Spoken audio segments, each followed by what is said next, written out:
This is Rhonda Brooks of Farm Journal Media, and I'm at the National Farm Machinery Show with Bob Utterback. And Bob, you were presenting to a packed house today about the economics of farming and what the outlook is in the months ahead. And one of the things that was interesting to me was you got into talking about operations and what farmers might want to consider doing over the next 18 to 24 months. Yeah, one of the issues that everybody's talking about is growth and how fast to grow, but I think it gets more basic into managing growth is, one of the concerns is the monetary theory is causing some real surges in money supply that I see hyperinflation become a problem as you get further in the future. And this means there's going to be a lot of pressure on inputs. And inputs from standpoint of both price and also on getting inputs in position when you need it. I'm very concerned. And when you say in position when you need it? So when we need our fuel prices, I would say I would want to be buying fuel prices immediately because of the Israel-Iran conflict could occur. You could see a good solid surge in prices this spring. So I think it would behoove you to get your fuel prices done immediately.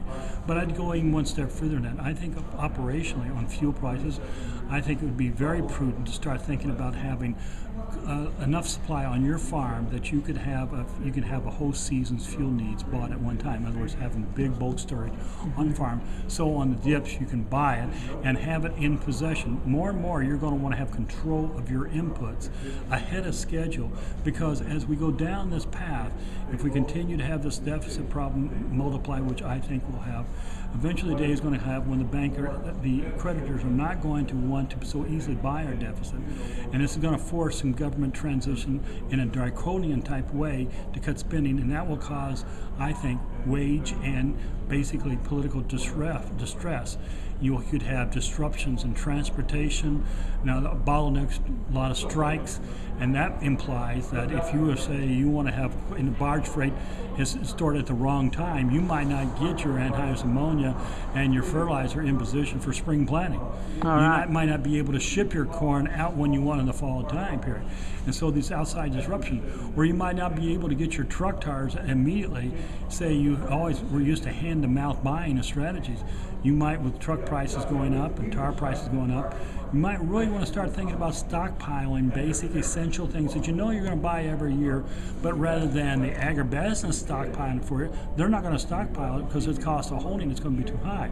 You need to be holding those inventories in hand so that you can maintain the continuity of your operation. When you need to move in the spring and you need to move in the fall, you don't want these abstractions affecting your operational flow. How far do you go, though, Bob?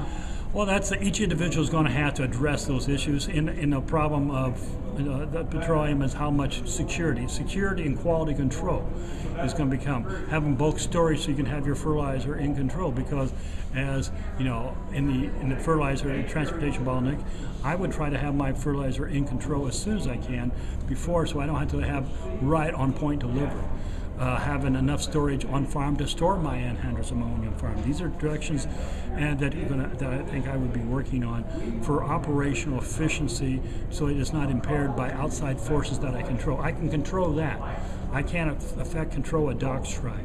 I can't affect those other issues, but I can control those variables. Now it's going to increase my operational cost a little. Yeah. And that's a negative, but also it reduces my fear and gives me more confidence to act, which is, I think, a very positive.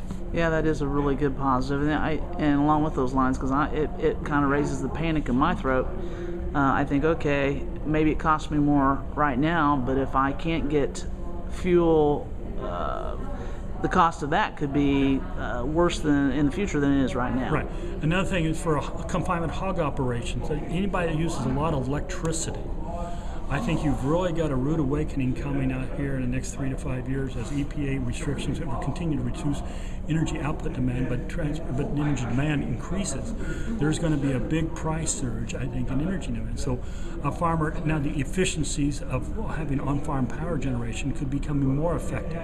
looking into how can I generate electricity for running my farm unit could be now more of an economic feasibility than every time we've had in the past. These are things, and with the tax codes going to increase taxes, I think taxes are going to go nothing but up as we look in the future. They're going to be forced to. It's going to become more advantageous to. Now the question, will we get the deductions? But that was something. But I think those are self-security to provide more of the resources for myself, taking control of the variables that I control. I think is the guiding theme, because the market is going, as Europe has its anxieties. I think China's got anxieties coming out there in 04-15, and our economy's got anxieties. I think there's a lot of macro fundamentals that are going to cause some real anxieties market in 13-14, which will be manifested to resolve it.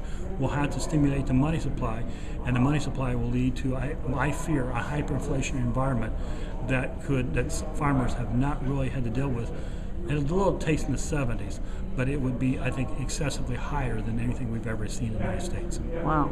So the bottom line is figure out what you're going to need to operate efficiently in the next couple of years, prioritize, and then act upon those things. That's exactly right. All right. And have a plan for what you're going to do, and have the process. And don't control your fear. Don't let the fear control you.